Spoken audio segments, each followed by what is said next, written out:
How was Russia? Crazy. It was an experience. It was very different. Like everything you kind of like knew was like, it didn't apply in Russia.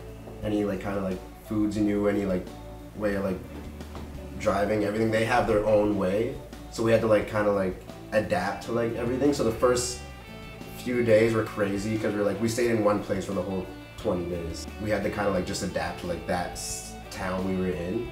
Other than that, like it was like super fun. We held like contests out there for the kids. Our hotel was on one of their main like resorts, which is like a rope tow that is like probably like a little higher than High Cascade. The town knew we were there and like kids loved us.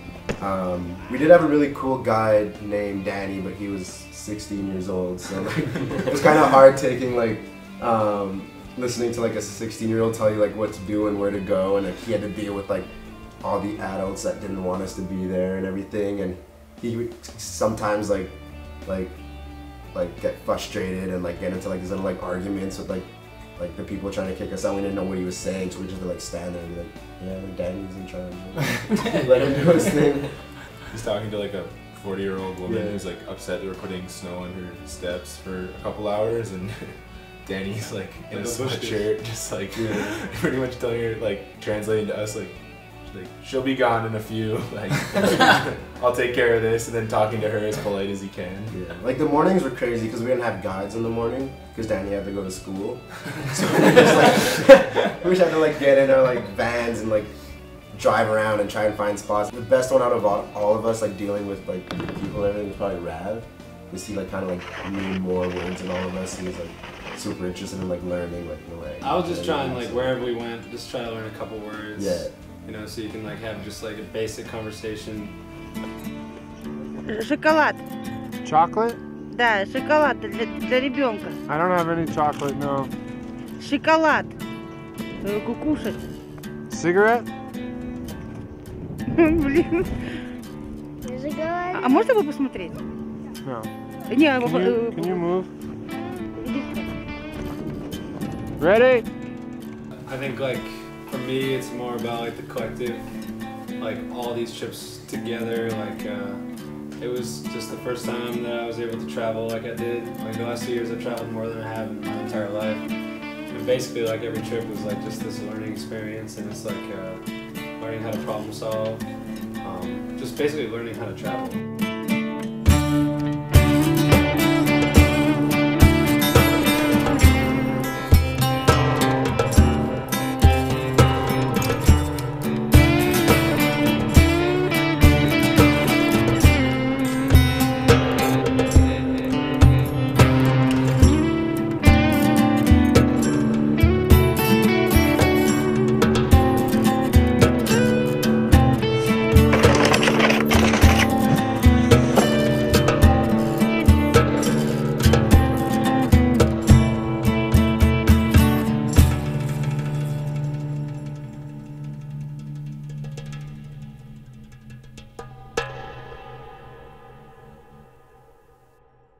Well, how was it to be part of a roster with legends like Jamie Lynn, you know, established pros, Pat Moore, Vole Nivelt, you know, Brian Iguchi, John Cardiel, Chris Roach, Daryl Maz. I mean, you got a heavy roster of dudes who've been in the game for a while. How did it feel to be filming with these guys, and did you guys get out there with them?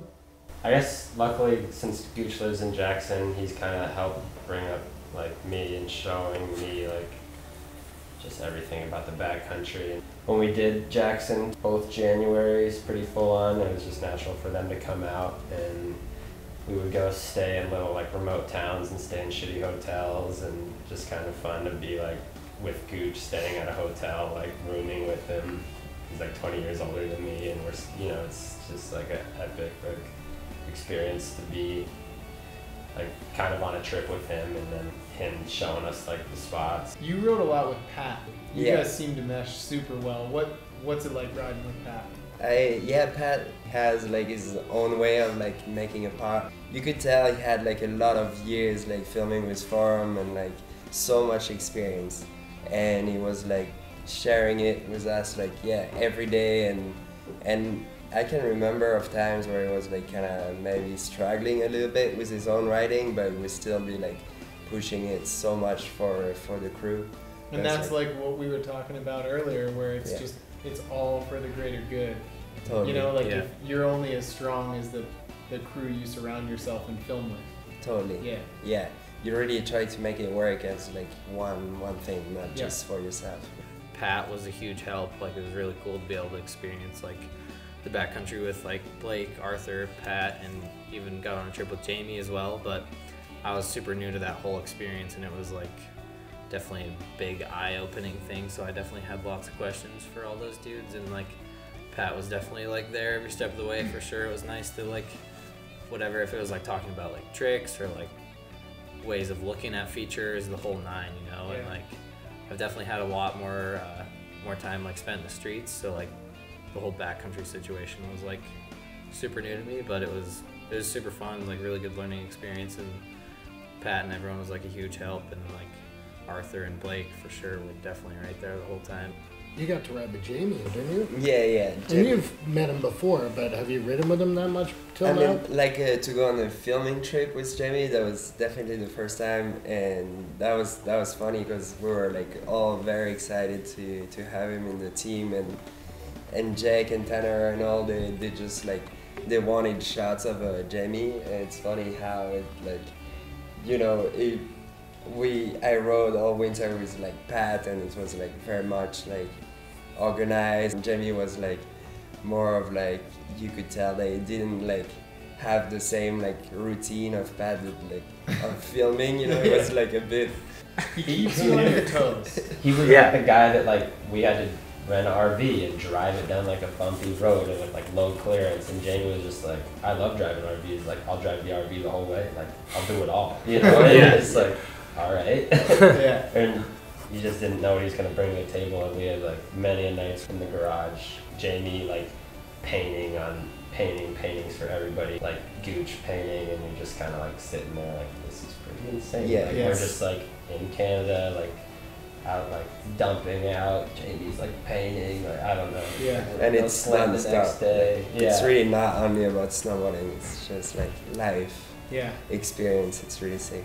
I think everyone in this room has been there, where it becomes the norm to hang out with people that you've watched, you know, in your formative years of snowboarding. But every once in a while, I don't know what triggers it, but you just kind of come to, and you're like, this is crazy. This is like absolutely nuts that I'm hanging out with this person. Have you felt that? Yeah, it was pretty cool to like ride alongside Daryl. Like, we spent a lot of time together. Having grown up watching him, and then getting to like see the way that he works, and when he's like at a spot, he's like really calm and like sensible, and like a really good decision maker when it comes to what spots he wants to hit and how he's going to approach them. So it's like, it's sick to like take notes on him doing that, trying to make the same rational decisions and like be picky about what you end up, you know, choosing to snowboard on, and helping the crew in other ways, like taking photos. Like, it's just as important to document what you're doing as to get a shot. So it was pretty sweet to just ride alongside him and learn a bit. There was one gap that Daryl did in Japan that was like insane. It was like it was like this natural speed alleyway that came like through apartment buildings, and then there was like, we're like, I don't even know where we were. It was just like a bunch of like broken structures, and there was like a stair set that ended into nothing, then another stair set down here. Like, I don't even know how to explain it, but it was like, the gap was huge, and it was like, like to all of us, we're like, there's no way you can like get enough speed to like do this gap. And then first try, like laced it perfectly.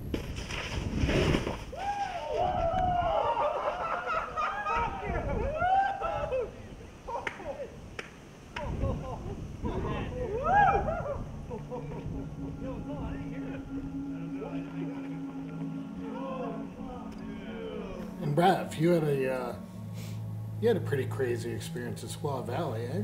Yeah, well, I was on like a trip and I got to ride a couple of resorts, and I was mainly with Chris Roach, and we rode Boreal and Squaw, and Chris and I like have a lot of fun together. Like we're into similar styles of snowboarding right now, so it's like it just feels like very just fun, like just like cruising. Like when I see him like pick and choose what he wants to do, like it's inspiring to me because I'm like, because he just knows how to like divert his energy to like the stuff that he really wants to do, and he doesn't take it like super seriously, so it's like it's nice to see that side of things. And then like at Squaw for the Noah Salas Nick Memorial Day, like John Cardiel was there, and I got to take some laps with him, and just like, you know, it's John Cardiel, it's like this crazy energy of a person, like it's like undescribable. Like you could just like, he's just like electric almost.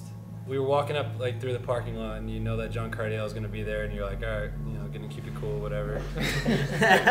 But like as soon as like I was walking like down like towards the chairlift, and I literally could just, the first person I saw out of like, I'm looking at like 50 people, I just see him from like far away, and it's just like just standing out, you know. It's like, and then you know, you shake his hand, he's just like a regular guy, but you can just tell he's got this like spark to him, you know, just the way he talks, like everything is like life, you know. It's really, you can tell he's like living, and like his snowboarding shows that as well. Like it's just, you know, he's using his whole, you know, you can just tell he's using his whole body, you know, and putting everything he had into it. So watching that was like a really inspiring thing.